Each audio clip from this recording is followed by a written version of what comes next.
Up next, we have the latest on what happened at Hamilton Place, and we have the first-hand account from a student who works there. A close call when a crane flips in North Chattanooga. A top UTC leader is among those honored in an exhibit celebrating living legends.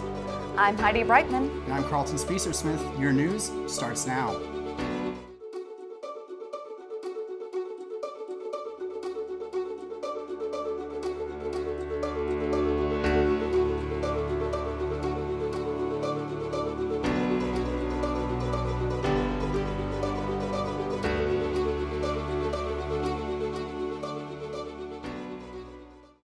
Panic forced the evacuation and closing of Hamilton Place Mall this past weekend. Now a man is charged with aggravating riot. This was the scene Saturday at Hamilton Place Mall. Police cars with lights flashing. UTC student Emily LaRoque was supposed to start a shift for the store at the mall. Instead, she saw this. So when I get there, I see all the cop cars surrounding almost every single entrance, and it was terrifying. I didn't know what to do, who to call. Police say they responded to reports of a large fight and someone waving around a gun. Witnesses reported people shouting, "Gun, he's got a gun."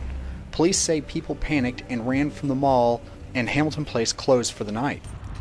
So that part of the mall parking lot is currently roped off with caution tape. And then behind me, there is a group of cop cars and News Channel 3 cars. It was terrifying because you see on the news all the time, unfortunately all the time, of the Parkland shooting that happened about, then a week later you hear shooting. Police found no evidence of a shooting, but a review of a security tape resulted in the naming of David LeBron Ballard as a suspect. He's now in custody and charged with aggravated riot, reckless endangerment, and other charges. I think it's insane that just one person can cause this much panic. I think they should be completely held responsible for it. Reporting for Mocs News, I'm Carlton Spicer-Smith. Knoxville police now say that the UT fraternity boxing death was medically related. They say preliminary autopsy reports show 20-year-old Tanner Ray did not die because of trauma from the boxing match in the annual Ace Miller tournament.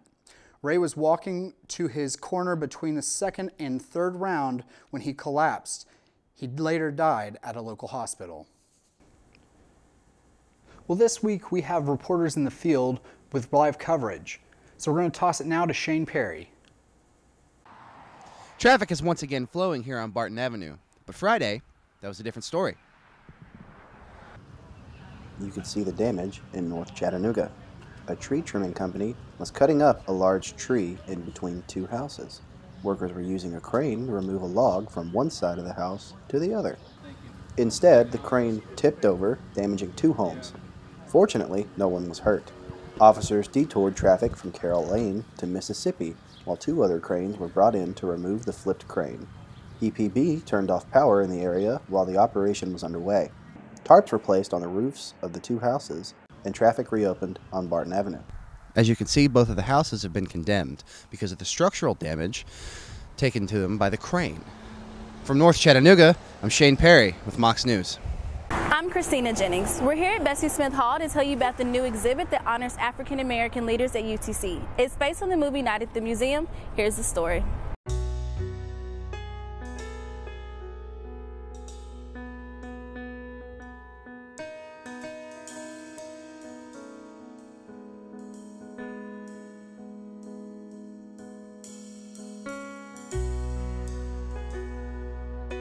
It's pretty amazing knowing the histories of so many people who are here who have been honored tonight.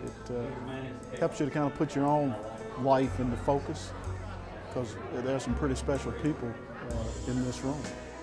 So I'm really honored.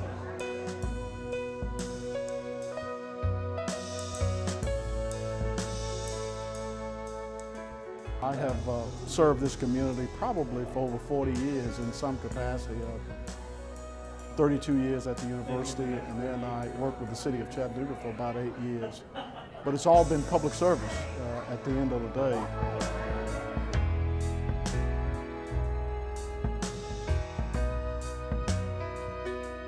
I think diversity and inclusion is special, and that all people contribute, at the end of the day, and there's some very special people in this room from the minority community who have given so much of themselves, their talent, their part of that. It makes me feel really, really special tonight. I'm not so sure that I deserve that. The exhibit also honors UTC's music legend, Dr. Roland Carter. UC United at the museum here through April at Bessie Smith Hall. House where it took only 10 hours for jurors to render a verdict for the bus driver of the Woodmore bus run. On Thursday, Jonathan K. Walker was convicted of criminally negligent. Walker will now face lesser time in prison than before the trial. However, Walker's sentencing date is April 24th before accepted. Lavender Graduation is a ceremony where all LGBTQ+ senior students and their families can come and participate. Lauren Owerk, the Assistant Director for Center for Women and Gender Equity, shared some words about the event. Lavender Graduation is something that a few staff members within the center have participated in when they went to school. So I participated in Lavender Graduation when I graduated. The other assistant director also participated in Lavender Graduation at her institution. Neither of us went to UTC, so when it came here and we saw that there wasn't a Lavender Graduation ceremony, felt that that was something that we should bring. Along with the Center for Women and Gender Equity, Spectrum, UTC's LGBTQ+ organization, has also stepped up to help out with the event. Kat Rushford, a member of Spectrum, explained their role with the event. Basically, we're just sponsoring it and asking our members to either participate or just show up and, like, how should I say this? Just support their fellow members of Spectrum and fellow members of the queer community. The official ceremony is March 28th, but they are still accepting applications until March 19th. I'm Emma Hallen with Mocs News. Thinking of dropping a summer class? Want to attend summer classes to get ahead? The deadline to withdraw from classes is March 19th. Students must submit a request to withdraw via an online form with the University Records Office. More information is available online at utc.edu. Summer registration also began this week for students wanting to beat the heat this year by enrolling in summer classes. Those classes begin May 16th, and now we go to Joseph Dicus for this week's sports.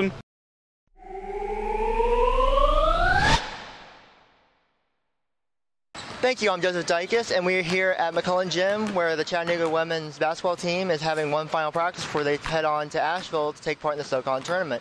We spoke with Coach Jim Foster and senior Aina Gilbert before they head off to Asheville. Well, I think it helps that we have a pretty good idea how to behave when we get up there, and we know how to act when we're a target, when people are coming after you. I think Greensboro is very good, and I think they got a really good player. And they're certainly capable of winning. I think there's a lot of teams up there this time that are capable of winning 3 games in 4 days. I don't necessarily think that's been the case in the past. The Mocs will be without senior guard Kiana Gilbert, who suffered a lower leg injury last week. The 11th all-time leading scorer for the UTC was an all-SoCon selection this season. We were able to ask her sister Ariana about Kiana's absence, and this is what she had to say. It actually hasn't been much of a difference. Of course, we're missing her presence, but I think a lot of people have stepped up, so it hasn't been that tough without her. So despite being without the talents of their best player, the Mocs look to win their 6th straight Southern Conference tournament. They play UNCG on Thursday. Also in Chattanooga basketball, the men's team takes on Sanford in the SoCon tournament on March 2nd. Check out social media and more to keep you updated as we head into March Madness. Also going on in the SoCon, the men's wrestling team is taking part in the tournament as well. Our Emily Edwards has a story. That's right, Joseph. The Mocs wrestling team is back in the SoCon tournament. They're led by senior Bryce Carr, who was named SoCon Wrestler of the Year. The Mocs finished with a 6-1 record in the conference and ended the season on a 2-match winning streak. The Mocs look to lock up a spot in the NCAA tournament by winning the conference. Mocs News will keep you up to date throughout the tournament. But as wrestling season comes to a close, softball season is just getting started. Our Jolie Poole has the story. Thank you, Emily. We are here at Frost Stadium where Chattanooga softball team finished the Frost Classic with 3 wins and 2 losses. The highlight of the tournament came from when the Mocs belted out 3 home runs against the Southeast Missouri State on Saturday.